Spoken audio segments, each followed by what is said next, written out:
Shalom saudara, apa kabar hari ini? Puji Tuhan baik, amin. Kembali lagi bersama kami Galilea Community of Christ. Kita mau sama-sama memuji membesarkan nama Tuhan. Mari saya jemput jemaat Tuhan, kita mau naikkan satu pujian. Yesus jalan kebenaran dan jalan kehidupan. Haleluya.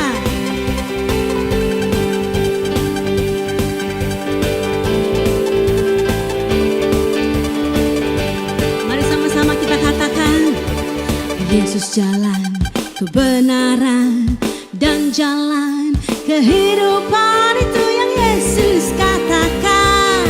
Aku percaya, amin. Di dalam namanya ada keselamatan kekal. Lebih sungguh lagi katakan, Yesus jalan kebenaran dan jalan kehidupan, itu yang Yesus katakan. Aku percaya, keselamatan kekal.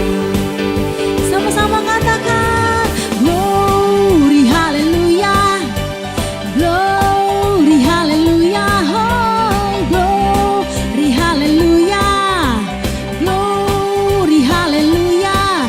Di dalam namanya ada keselamatan kekal. Yesus jalan kebenaran dan jalan kehidupan, itu yang Yesus katakan. Kami percaya, aku percaya, amin. Di dalam namanya ada keselamatan kekal. Glory, glory, haleluya, glory, haleluya, glory, haleluya, oh glory, haleluya, glory, haleluya.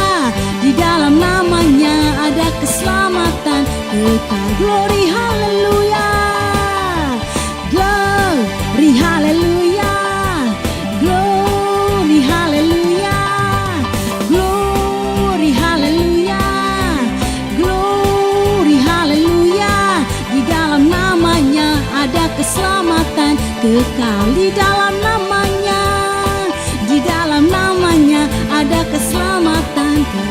Sekali katakan, di dalam namanya, di dalam namanya ada keselamatan kekal. Haleluya. Sebab bagimu kemuliaan Tuhan, bagimu segala hormat, dan kami penyembah-penyembahmu siap untuk lebih sungguh lagi menyembahmu Tuhan. Haleluya, haleluya.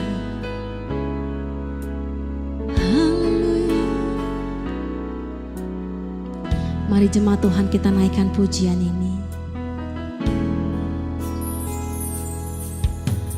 Yesus, kemuliaan-Mu pulihkan hatiku. Yesus,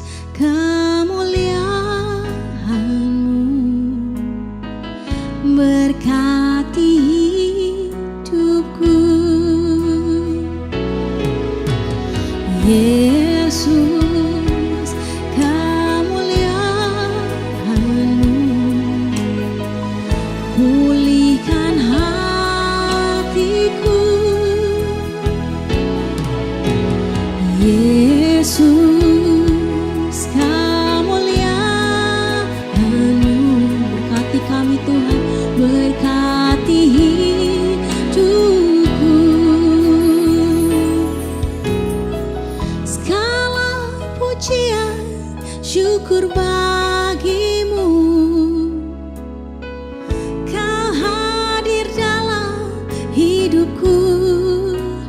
Kini ku datang sujud di hadapan-Mu, memujimu, menyembahmu. Yesus, ku menyembahmu. Mari jemaat Tuhan kita naikkan pujian ini dari awal. Yesus, kemuliaan-Mu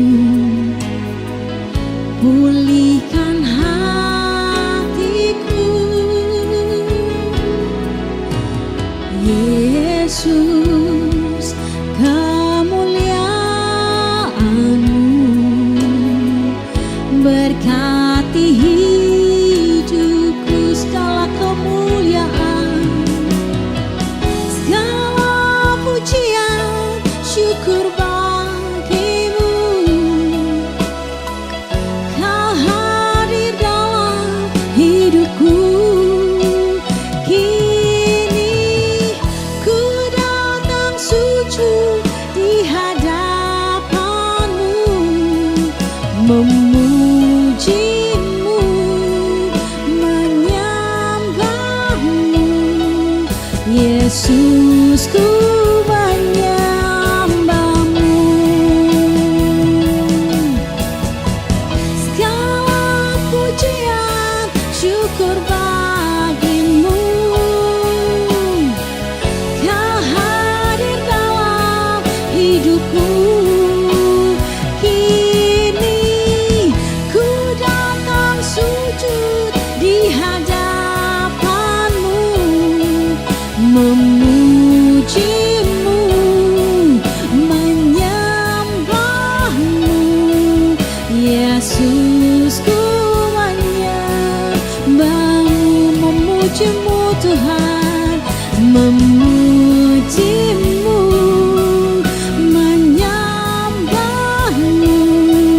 Yesus, ku menyembah-Mu, memuji-Mu Tuhan, memuji-Mu, amin, menyembah-Mu.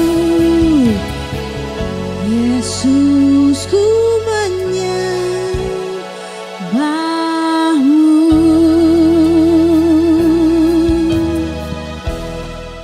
Ya shalom Bapak Ibu, saudara-saudara jemaat yang diberkati oleh Tuhan Yesus. Mari kita siapkan diri untuk kita baca dengar firman Tuhan di kesempatan ibadah hari Minggu ini. Mari kita siapkan pembacaan di Ibrani pasal 11 ayat 1 sampai dengan ayatnya yang ketiga. Namun sebelumnya kita berdoa. Bapa Surgawi, Bapa di dalam nama Yesus Kristus, kami bersyukur kami ada di ibadah hari ini dan kami akan baca dengar firman Tuhan.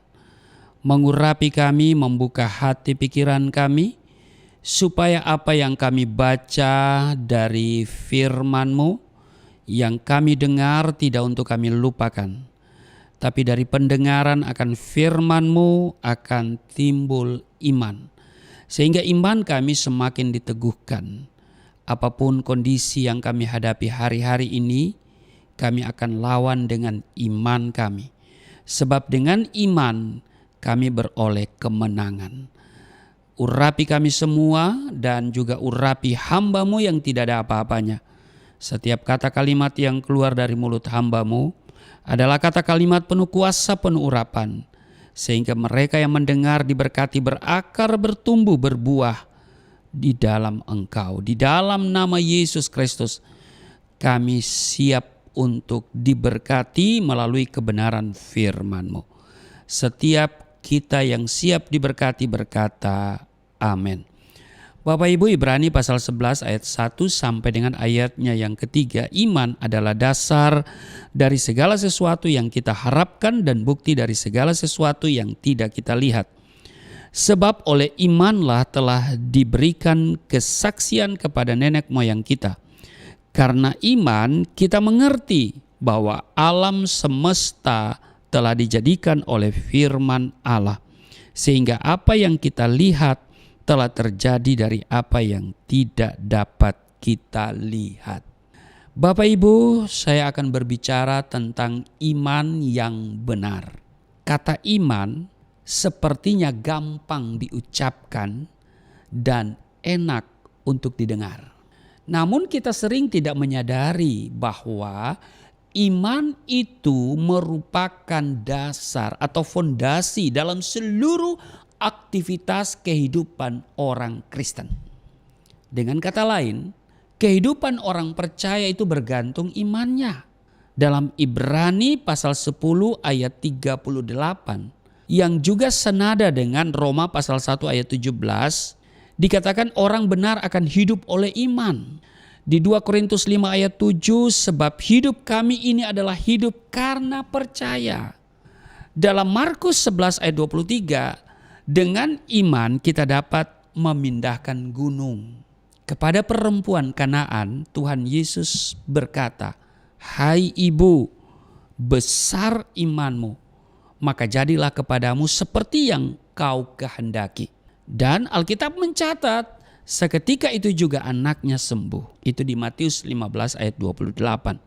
Nah di Lukas pasal 7 ayat 1 sampai 10, saudara, kalau kita baca di sana iman seorang perwira Kapernaum dapat menyembuhkan hambanya yang sakit. Iman yang dipunyai oleh perwira Kapernaum itu bisa menyembuhkan hambanya yang sedang sakit. Bahkan ini lebih dahsyat lagi, kalau saudara baca di Efesus pasalnya yang kedua ayat 8, kita diselamatkan karena iman. Dan karena iman pula Alkitab mencatat di Galatia pasal 3 ayat 26, kita menjadi anak-anak Allah. Bapak Ibu, saudara-saudara yang diberkati oleh Tuhan Yesus, dari beberapa ayat Alkitab yang saya sebutkan tadi, kini kita tahu dengan pasti bahwa iman itu sangat-sangat menentukan hidup dan kehidupan kita sebagai orang Kristen. Kalau dasar iman kita salah dan tidak kokoh, maka kita akan salah dalam mengartikan iman. Bapak Ibu, saudara-saudara yang diberkati oleh Tuhan Yesus, iman bukan hanya sekedar percaya, tetapi iman adalah keyakinan yang teguh akan Tuhan dan janji-janjinya. Sehingga kita mampu berdiri tegak di masa yang sukar meskipun besarnya tantangan dan masalah dalam hidup kita. Bapak Ibu, saudara-saudara yang diberkati oleh Tuhan Yesus, dalam bahasa Yunani, iman itu diterjemahkan dan disebut pistis. Dalam bahasa Ibrani disebut hemun atau hemin.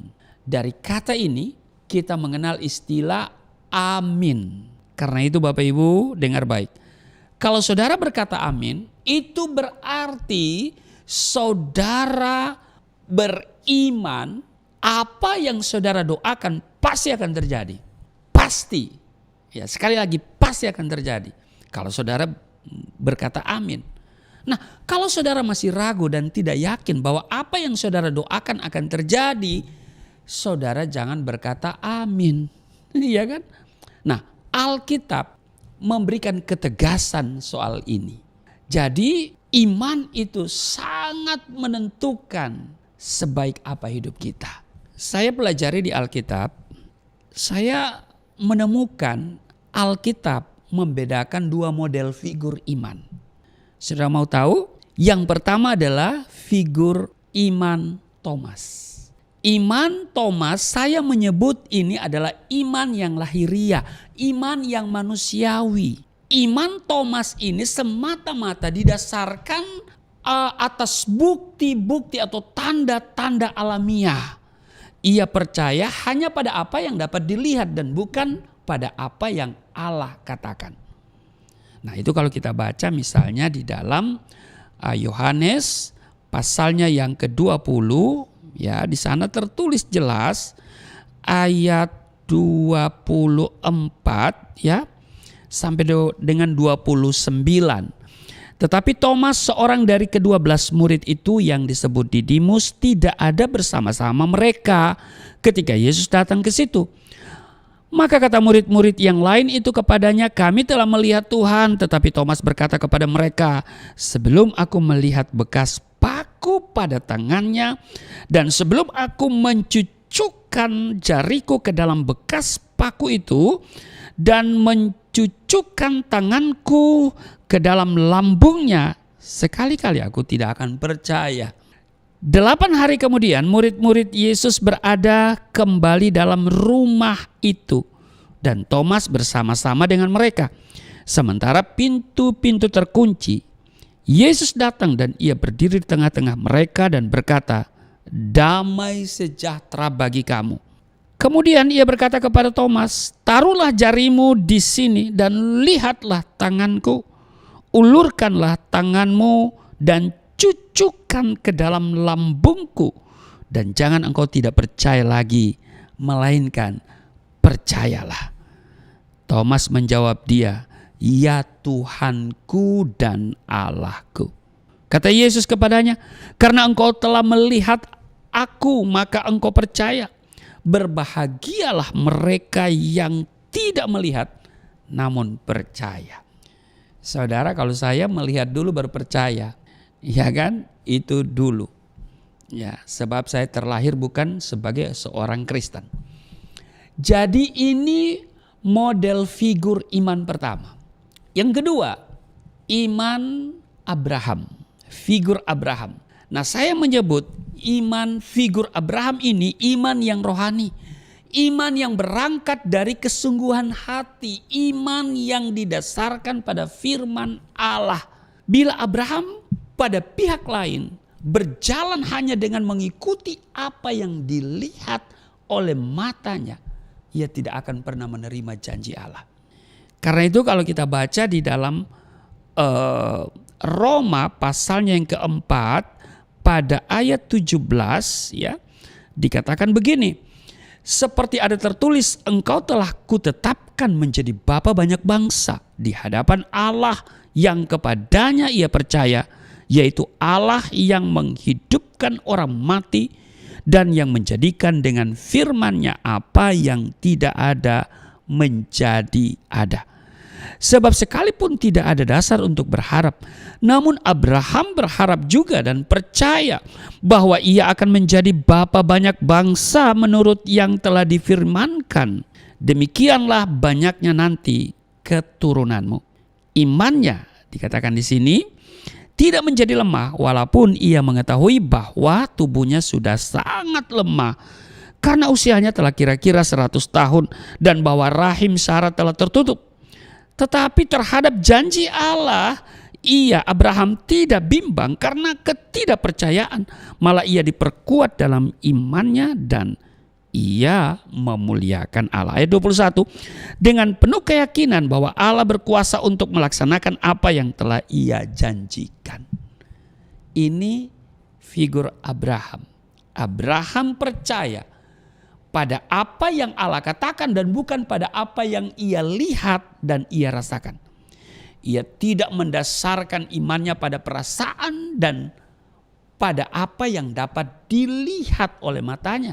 Tetapi perhatikan, imannya amat didasarkan pada janji Allah. Jadi saya mau katakan dengan baik, iman yang benar adalah iman yang di dalam Kristus, iman yang berangkat dari kesungguhan hati, iman yang berpegang pada firman Allah. Bapak Ibu, saudara-saudara yang diberkati oleh Tuhan Yesus, selain dua model figur iman dalam Alkitab yang saya sebutkan tadi, dalam kehidupan praktis ada dua macam dalam kehidupan praktis ya. Yang pertama iman kalau. Kalau saya sehat, saya akan melayani Tuhan. Kalau tidak ada halangan, kalau tidak berhalangan, saya datang beribadah. Oh, berarti kalau berhalangan gak datang ibadah. Bermacam-macam halangan itu. Kalau saya diberkati, saya akan memberkati. Oh, jadi selama ini iman kalau ini iman yang hitung-hitungan dengan Tuhan. Dia tidak menyadari hidupnya sudah diberkati. Kalau saya diberkati, saya akan mensupport pekerjaan Tuhan. Iman kalau ini tidak berkenan kepada Tuhan. Kenapa? Ini orang hitung-hitungan dengan Tuhan. Seperti pedagang, ya kan? Ini iman yang betul-betul tidak berkenan kepada Tuhan. Kalau, jadi jangan pakai kalau. Kalau tidak berhalangan, kalau tidak hujan. Kalau tidak panas, kalau tidak dingin, begitu ya. Itu yang pertama. Yang kedua, secara praktis, saya menemukan juga orang beriman. Kalau tadi iman kalau, sekarang iman sekalipun. Nah ini dia ya, iman sekalipun. Ada contoh dalam Alkitab. Ya, iman sekalipun ini Habakuk. Nah, kita tahu kan Habakuk ya. Coba saya akan bacakan Habakuk itu secara jelas ya, supaya kita menemukan pesan penting ya. Di ayat Habakuk pasal 3 ayat 17 dan 18 dikatakan begini. Sekalipun pohon ara tidak berbunga, pohon anggur tidak berbuah, hasil pohon zaitun mengecewakan, sekalipun ladang-ladang tidak menghasilkan bahan makanan, kambing domba terhalau dari kurungan, dan tidak ada lembu sapi dalam kandang, namun aku akan bersorak-sorak di dalam Tuhan, beria-ria di dalam Allah yang menyelamatkan aku. Ayat 19, Allah Tuhanku itu kekuatanku. Ia membuat kakiku seperti kaki rusa. Ia membiarkan aku berjejak di bukit-bukitku. Perhatikan, sekalipun.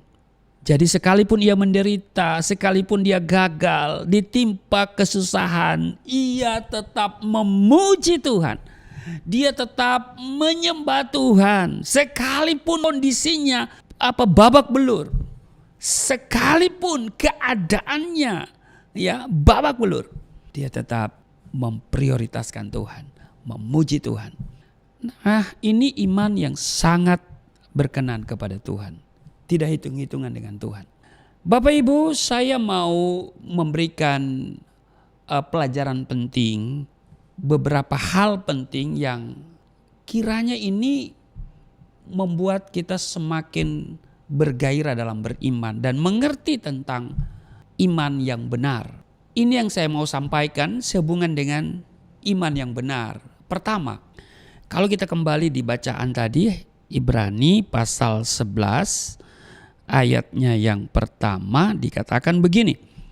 Iman adalah dasar dari segala sesuatu yang kita harapkan dan bukti dari segala sesuatu yang tidak kita lihat. Jadi saya mau katakan yang pertama, dengar baik, iman tidak butuh tanda. Betul? Sesungguhnya iman yang paling murni itu tidaklah menuntut tanda. Ingat Bapak Ibu. Jadi enggak usah minta-minta tanda deh sama Tuhan. Abraham mencapai tingkat iman yang berkenan kepada Allah karena dia percaya Allah sanggup memberikan keturunan baginya tanpa menuntut tanda. Tanpa tanda pula iman Abraham disempurnakan sampai pada keyakinan yang luar biasa bahwa Allah sanggup membangkitkan Ishak dari kematian bila Allah menghendaki Ishak dikurbankan. Walaupun saat itu belum ada seorang pun yang pernah dibangkitkan dari kematian. Di ayat 19 di Ibrani pasal 11 menjelaskan hal itu. Saya akan bacakan untuk saudara. Karena ia berpikir bahwa Allah berkuasa membangkitkan orang-orang sekalipun dari antara orang mati. Dan dari sana ia seakan-akan telah menerimanya kembali. Bapak Ibu, saudara-saudara yang diberkati oleh Tuhan Yesus. Saya mau katakan begini, dalam hubungan dengan Allah, kita tidak dituntut uang muka sebagai tanda jadi. Sebab Allah selalu setia pada janjinya. Walaupun dalam waktu manusia, ya karena kita menggunakan waktu kita yang biasa dikenal dengan kronos, ya kan? Allah seringkali dianggap lamban menjawab. Bapak Ibu jemaat yang diberkati oleh Tuhan Yesus, perjalanan kita dengan Allah secara normal sesungguhnya merupakan suatu kehidupan yang berlandaskan iman dan bukan pada penglihatan atau tanda. Kita tidak boleh mengatur atau menuntut tanda dari Allah akibat ketidakpercayaan kita. Itu yang pertama. Iman tidak butuh tanda. Yang kedua, mari kita lihat Galatia pasalnya yang ketiga pada ayat 11 dikatakan begini. Dan bahwa tidak ada orang yang dibenarkan di hadapan Allah karena melakukan hukum Taurat adalah jelas karena ini. Perhatikan kalimat ini. Orang yang benar akan hidup oleh iman. Saya mau katakan begini. Yang kedua, iman itu dinamis, tidak statis. Dinamis, bergerak terus. Orang yang benar akan hidup oleh iman. Suatu kekeliruan besar orang Kristen saat ini adalah berpikir bahwa iman itu adalah sesuatu yang sudah paten dan tidak perlu ditambahkan lagi. Karena itu penolakan atau mungkin pengabaian dinamika iman dengan alasan yang penting udah Kristen. Sudahlah. Ini telah menjadikan banyak orang Kristen tidak dapat mengecap atau mengalami kemenangan yang dijanjikan Allah melalui firman-Nya. Apa gunanya seseorang menjadi Kristen namun imannya tidak bertumbuh ke arah kedewasaan? Saudara perhatikan, seorang bayi harus bertumbuh menjadi dewasa. Demikian juga dengan kehidupan rohani kita. Sebenarnya iman itu dinamis seiring dengan pengenalannya akan Allah yang harus bertumbuh dari hari ke hari. Ada amin? Karena itu Bapak Ibu, bila iman kita tidak bergerak maju, tentu saja kita wajib mempertanyakan kualitas iman kita. Jangan sampai kualitas iman kita yang rendah itu justru menjadi penjara yang membunuh iman kita. Jadi Bapak Ibu, saudara-saudara yang diberkati oleh Tuhan Yesus, iman itu seharusnya dinamis dan bergerak maju. Dikatakan tadi dalam Galatia pasal 3 ayat 11, orang yang benar akan hidup oleh iman. Ini sesuatu hal yang tidak terbantahkan. Iman yang bertumbuh dengan benar itulah yang menghidupkan orang percaya. Seperti Abraham, segala harapan dan kehidupannya dipertaruhkan dalam ujian iman yang sulit dinalar dengan otak manusia. Tetapi iman Abraham tetap tegar, bergerak dinamis menuju kematangan sejati. Iman seperti inilah yang harus kita teladani. Jika tidak, kita tidak akan pernah mengalami kehidupan yang berkemenangan. Jadi dengar baik, iman yang pertama tidak butuh tanda. Yang kedua, iman itu dinamis. Yang ketiga, iman harus sehat. Kadang-kadang iman kita itu gak sehat. Ada orang ya imannya membabi buta. Jadi babi aja salah, apalagi babi buta. Nggak boleh iman itu membabi buta, nggak boleh. Iman harus sehat. Di Titus pasalnya yang kedua ayat 2. Hendaklah hidup sederhana, sehat dalam iman. Sehat dalam iman. Ketika Titus berada di kota Kreta, Rasul Paulus mengirim surat kepadanya yang isinya meminta agar Titus menegur orang-orang Kreta supaya iman mereka menjadi sehat. Mengapa? Karena ini jawabannya. Hanya iman yang sehatlah yang dapat bertumbuh ke arah lebih dewasa di dalam Kristus. Jadi iman harus sehat. Amin. Yang keempat, jangan kekurangan iman. Ini berbahaya. Perhatikan kalau kita lihat di Matius pasalnya yang ke-9 ya. Matius pasal 9 pada ayat 27 dikatakan begini. Yesus menyembuhkan mata 2 orang buta sampai ayat 31. Ketika Yesus meneruskan perjalanannya dari sana, 2 orang buta mengikutinya sambil berseru-seru dan berkata, "Kasihanilah kami, hai anak Daud." Setelah Yesus masuk ke dalam sebuah rumah, datanglah kedua orang buta itu kepadanya dan Yesus berkata kepada mereka, "Percayakah kamu bahwa aku dapat melakukannya?" Mereka menjawab, "Ya Tuhan, kami percaya." Ayat 29. Lalu Yesus menjamah mata mereka sambil berkata, "Jadilah kepadamu menurut imanmu." Maka meleklah mata mereka. Dan Yesus pun dengan tegas berpesan kepada mereka, katanya, "Jagalah supaya jangan seorang pun mengetahui hal ini." Tetapi mereka keluar dan memasurkan dia ke seluruh daerah itu. Yesus menyembuhkan mata 2 orang buta. Ini menarik. Yesus memulai dengan pertanyaan, percayakah kamu bahwa aku dapat melakukannya? Apakah mereka punya iman bahwa Yesus sanggup melakukannya? Dan apa jawab mereka? Ya Tuhan, kami beriman, kami percaya. Tetapi saudara, berbeda dengan para murid yang bersama-sama dengan Yesus 1 hari 24 jam, 7 hari dalam seminggu. Yesus berkata kepada para murid itu, di manakah kepercayaanmu, di manakah imanmu? Seperti di Lukas pasal 8 ayat 25, saudara baca di sana.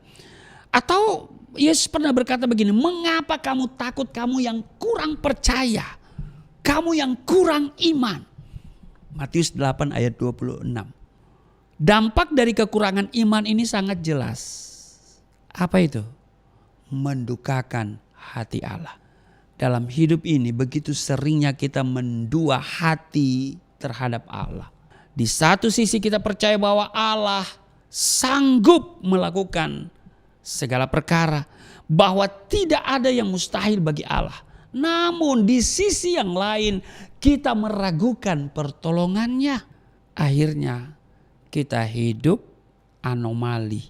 Bapak Ibu, saudara-saudara yang diberkati oleh Tuhan Yesus, jika Kristus bertanya kepada kita dengan pertanyaan yang pernah dilontarkannya kepada 2 orang buta, percayakah kamu bahwa aku dapat melakukannya? Percayakah atau berimankah kamu, atau apakah kamu punya iman bahwa aku dapat melakukannya? Ya mungkin kita akan bingung ya, dan balik bertanya kepada Tuhan, Tuhan Yesus, untuk hal-hal apakah kami harus beriman, percaya bahwa Engkau dapat melakukannya? Nah, jika pertanyaan Kristus itu kita balas dengan pertanyaan balik, itu pertanda bahwa kita masih kekurangan iman. Hal itu tentunya sangat berbahaya bagi kehidupan rohani kita, Bapak Ibu. Kekurangan iman, kondisi kekurangan iman ini sangat berbahaya bagi kehidupan rohani kita. Perhatikan 2 orang buta yang ditanyai Yesus. Meskipun dalam hal fisik mereka mengalami kekurangan, tetapi iman mereka begitu melimpah sehingga mereka amat siap menjawab pertanyaan yang amat membutuhkan jawaban yang tegas. Ya Tuhan, kami percaya. Tuhan juga bertanya pada kita saat ini dengan pertanyaan yang sama. Sebab itu dalam Mazmur 37 ayat 5 dikatakan, serahkanlah hidupmu kepada Tuhan dan percayalah kepadanya, dan Ia akan bertindak. Bapak Ibu, saudara-saudara jemaat yang diberkati oleh Tuhan Yesus, kekurangan iman adalah keadaan yang amat sering mengecewakan Tuhan. Dan anehnya, pengalaman yang mengecewakan itu justru Tuhan alami bukan dari 2 orang buta itu, tetapi dari para muridnya. Berkali-kali Yesus menegur dan menyatakan kecewa terhadap murid-muridnya itu dengan berkata, di manakah kepercayaanmu? Mengapa kamu tidak percaya? Yesus merasa heran atas ketidakpercayaan mereka. Mengapa Yesus menjadi begitu kecewa dengan hal kekurangan iman? Jawabannya, sebab hal itu sangat membatasi kebebasan Allah untuk mendemonstrasikan kuasa dan mujizatnya di dalam hidupmu. Iman yang benar adalah iman yang bertumbuh di dalam Yesus Kristus, yang adalah anak Allah, dan bukan iman yang berasal dari hukum Taurat. Mengaku percaya kepada Tuhan saja tidak cukup. Kenapa? Karena iman yang hidup adalah iman yang terus bertumbuh di dalam Kristus melalui setiap perbuatan manusia. Tuhan sudah memberikan anugerah keselamatan kepada saudara dan saya, kepada kita manusia. Dan sekarang bagiannya manusia untuk apa? Mengerjakan penyatuan dengan Allah. Melalui apa? Relasi yang nyata di hadapan Tuhan. Sampai pada akhirnya iman yang semakin bertumbuh bertumbuh dengan perbuatan yang semakin nyata di dalam Allah akan membuat manusia bersatu dengan Allah di dalam kekekalan. Nah, melalui iman serta relasi yang baik dengan Allah akan membuat manusia itu bersatu bersama dengan Allah dalam kekekalan. Bagi orang percaya kepada Tuhan ada hal-hal yang harus diperhatikan, yaitu bahwa melalui iman yang dewasa di hadapan Allah membuat manusia selalu lapar dan haus akan persekutuan dengan Allah melalui relasi yang intim dengan Tuhan. Jadi saya mau tegaskan bahwa iman yang benar tidak butuh apa? Tanda. Iman itu dinamis, iman itu harus sehat, dan jangan kekurangan iman, itu berbahaya. Tuhan Yesus memberkati, mari kita berdoa. Terima kasih untuk hari ini kami diingatkan supaya kami memiliki iman yang benar. Iman yang benar adalah iman di dalam Yesus Kristus. Iman yang tidak membutuhkan tanda, tidak selalu meminta tanda. Iman itu dinamis, kami belajar hari ini. Iman itu harus sehat dan kami diberikan ketegasan melalui kebenaran firman Tuhan. Jangan kekurangan iman, sebab itu sangat-sangat berbahaya atas kehidupan rohani kami. Terima kasih untuk firman-Mu hari ini. Kami semakin teguh di dalam iman kepadamu dan tidak akan pernah meragukan kehebatanmu, kuasa, dan kasih-Mu atas kami. Tidak ada perkara yang sukar, tidak ada perkara yang mustahil. Kami hidup oleh iman. Sebentar kami akan menyatu dengan tubuh darah-Mu, tapi sebelumnya kami akan memberikan persembahan. Kami memberi bukan dari kelebihan yang ada pada kami. Kami memberi bukan karena kami hebat, kami mampu, tapi kami memberi karena kami sadar bahwa semua yang kami punya berasal dari Tuhan, dan karena itu kami akan memberikan yang terbaik untuk Tuhan. Untuk Yayasan Pelayanan Galilea Indonesia terus diberkati sebagai wadah penginjilan, misi, dan berbagai kegiatan online, kiranya menjadi saksi makin banyak jiwa yang diselamatkan. Sehingga setiap orang yang melihat tayangan ini akan hidup menurut iman yang benar, bertumbuh dengan iman yang benar, menjadi dewasa di hadapan Allah. Terima kasih Tuhan, berkati mereka yang memberi dari kekurangan, dari kesadaran karena Tuhan sungguh baik. Tuhan perhatikan dan Tuhan kembalikan hidup yang berkelimpahan atas mereka semua. Tidak ada yang kekurangan, tidak ada yang miskin, semuanya hidup berkelimpahan. Sambil memberi, kami siapkan diri untuk seperjamuan dengan tubuh darah-Mu. Di dalam nama Yesus Kristus kami berdoa dan mengucap syukur. Amin. Tiba saatnya kita akan memberikan persembahan bagi pekerjaan Tuhan, bagi jemaat Tuhan yang mau mendukung pelayanan kami di Galilea Community of Christ. Boleh mentransfer ke rekening yang ada di layar saudara maupun melalui QRIS. Baik, sambil memberikan persembahan, kami mengundang untuk menyiapkan hosti dan anggur perjamuan. Kita akan memasuki perjamuan kudus.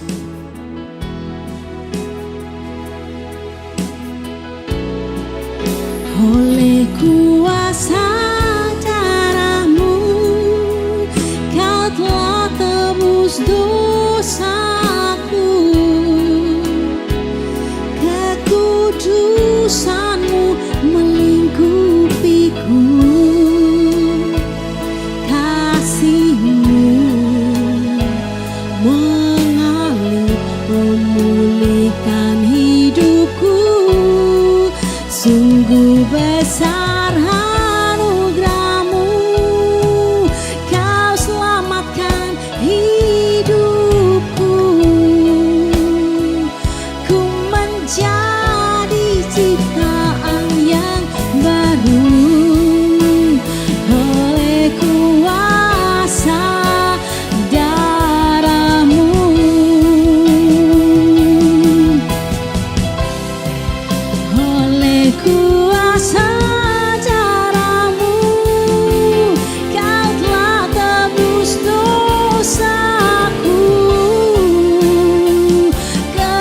kekudusanmu melingkupiku, kasihmu mengalir memulihkan hidupku. Sungguh besar anugerahmu, kau selamatkan hidupku. Ku menjadi ciptaan yang baru oleh kuasa darah-Mu. Ya Bapak Ibu, terima kasih untuk persembahan yang saudara berikan untuk pekerjaan Tuhan di Yayasan Pelayanan Galilea Indonesia. Terus doakan yayasan, tidak ada perkara yang sukar, tidak ada perkara yang mustahil. Amin. Nah baik, mari kita siapkan diri. Saudara boleh mempersiapkan elemen perjamuan kudus, hosti dan anggur. Dan saya akan membacakan landasan perjamuan kudus di dalam 1 Korintus 11 ayat 23. Sebab apa yang telah aku teruskan kepadamu telah aku terima dari Tuhan, yaitu bahwa Tuhan Yesus pada malam waktu ia diserahkan mengambil roti, dan sesudah itu ia mengucap syukur atasnya, ia memecah-mecahkannya dan berkata, inilah tubuhku yang diserahkan bagi kamu, perbuatlah ini menjadi peringatan akan aku. Demikian juga ia mengambil cawan sesudah makan, lalu berkata, cawan ini adalah perjanjian baru yang dimateraikan oleh darahku. Perbuatlah ini setiap kali kamu meminumnya menjadi peringatan akan aku. Kalau sudah siap hosti dan anggur, saya jemput semua berdiri dan ambil hosti, pegang dengan tangan kananmu, angkat dan katakan apa yang saya katakan, ya, ikuti. Mari kita katakan bersama-sama. Di dalam nama Yesus Kristus, inilah roti yang turun dari surga, inilah tubuh Yesus Kristus yang tergantung di atas kayu salib, yang memberikan keselamatan hidup kekal di dalam kerajaan surga, yang menyempurnakan tubuhku agar sehat sempurna, menyempurnakan jiwa dan rohku supaya dibangkitkan pada akhir zaman. Inilah tubuh Yesus Kristus yang tergantung di atas kayu salib, tertikam, tertombak, agar kami tidak terkapar di rumah sakit, tidak terkapar di meja operasi, tidak terkapar di ruang ICU, tidak lumpuh, tidak pikun, tidak koma. Aku tolak segala bentuk tumor, segala bentuk kanker, segala bentuk penyakit, kuman, virus, sakit penyakit, segala luka di tubuhku, penderitaanku, kesusahanku, kemiskinanku, kegagalanku sudah diangkat, diselesaikan oleh Yesus Kristus di atas kayu salib. Maka hari ini aku meraih janji Tuhan, aku meraih kuasa, aku meraih mujizat, disembuhkan, dipulihkan, diberkati, hidup berkemenangan. Di dalam nama Yesus Kristus, firman yang menjadi daging, inilah roti yang turun dari surga, inilah tubuh Yesus Kristus. Mari kita makan.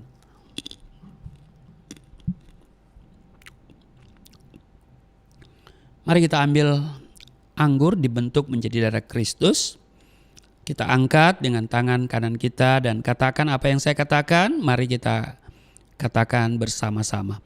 Di dalam nama Yesus Kristus, inilah darah Yesus Kristus yang tertumpah di atas kayu salib sebagai perjanjian yang baru dan yang kekal, yang memberikan pengampunan atas dosa-dosaku, yang menyucikan, menguduskan kami, agar kami semua termaterai menjadi warga kerajaan surga. Di dalam nama Yesus Kristus, oleh kuasa darah Yesus dan oleh bilur-bilur Tuhan Yesus Kristus, kami semua diselamatkan. Dan mulai hari ini kami semua tidak sakit-sakitan, tidak migrain, tidak sakit kepala, tidak vertigo, tidak pendarahan. Aku tolak stroke, aku tolak sakit kista, segala bentuk tumor, segala bentuk kanker. Aku tolak sakit jantung, jantungku sehat, tidak dioperasi, tidak ada penyempitan. Aku tolak sakit paru-paru, paru-paruku sehat, tidak ada flek, tidak TBC, tidak sakit asma. Aku telah sakit liver, tidak hepatitis. Aku telah sakit ginjal, ginjalku sempurna, tidak cuci darah, tidak gagal ginjal. Aku tolak diabetes, pankreasku sempurna. Aku tolak darah tinggi, aku tolak darah rendah. Tidak ada alergi dalam tubuhku, tidak kolesterol, sel-sel darah merah, darah putih sempurna adanya. Tidak asam urat. Aku tolak rematik, tulang-tulangku tidak keropos, saraf, pembuluh-pembuluh darah, semuanya berfungsi dengan sempurna. Darah Yesus Kristus membalut, menyembuhkan segala penyakitku. Aku percaya Tuhan akan memperbesar kapasitasku. Kekayaan bangsa-bangsa dipercayakan Tuhan kepadaku. Tidak ada pintu yang tertutup bagiku. Tidak ada kuasa kegelapan yang bisa menyerang aku. Tuhan akan selalu memberkati pekerjaan tanganku. Apa saja yang aku kerjakan selalu berhasil. Mujizat dan terobosan akan menjadi bagianku. Pengurapan dan otoritas ilahi ada dalam hidupku. Di dalam nama Yesus Kristus, inilah darah Yesus Kristus. Mari kita minum darah Yesus.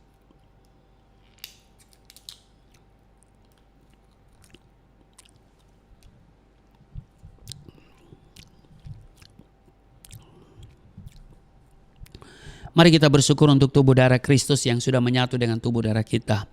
Terima kasih untuk tubuh darah-Mu yang sudah menyatu dengan tubuh darah kami. Kami di dalam Tuhan, Tuhan tinggal di dalam kami.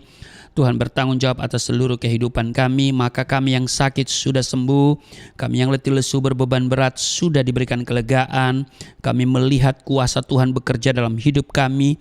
Mujizat kami alami. Sekalipun kami harus melewati lembah kekelaman, kami tidak takut karena Engkau menjaga, menyertai yang tidak pernah membiarkan kami.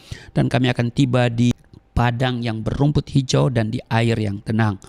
Terpujilah Engkau, berkati seluruh jemaat yang mengikuti ibadah pada hari Minggu ini.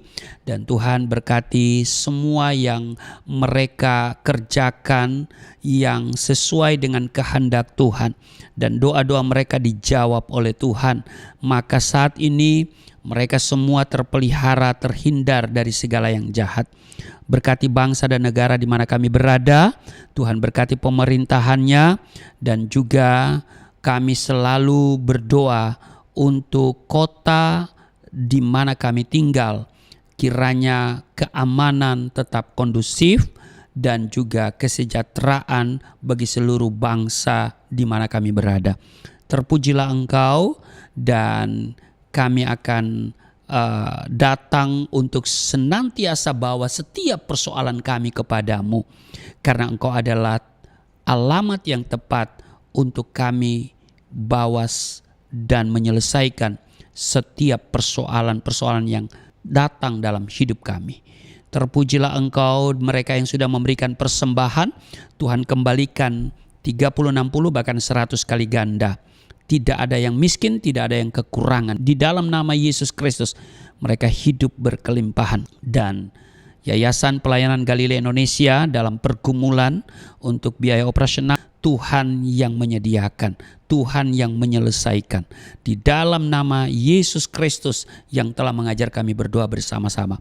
Bapa kami yang di surga, dikuduskan nama-Mu, datanglah kerajaan-Mu, jadilah kehendak-Mu di bumi seperti di surga. Berilah kami pada hari ini makanan kami yang secukupnya. Ampuni akan kesalahan kami seperti kami sudah mengampuni orang bersalah pada kami. Jangan bawa kami ke dalam pencobaan, tapi lepaskanlah kami daripada yang jahat, sebab Engkau yang empunya kerajaan, kuasa dan kemuliaan sampai selama-lamanya.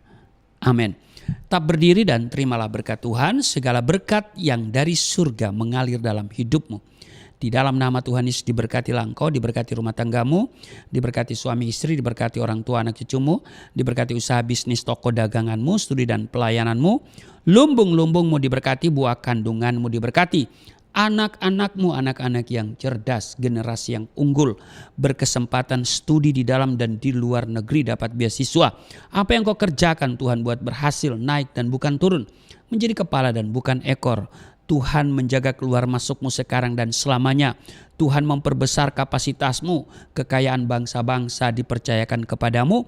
Tidak ada pintu yang tertutup bagimu. Tidak ada kuasa kegelapan yang bisa menyerang engkau. Tuhan selalu memberkati pekerjaan tanganmu. Apa saja yang kau kerjakan berhasil. Mujizat dan terobosan akan menjadi bagianmu. Pengurapan dan otoritas ilahi ada dalam hidupmu.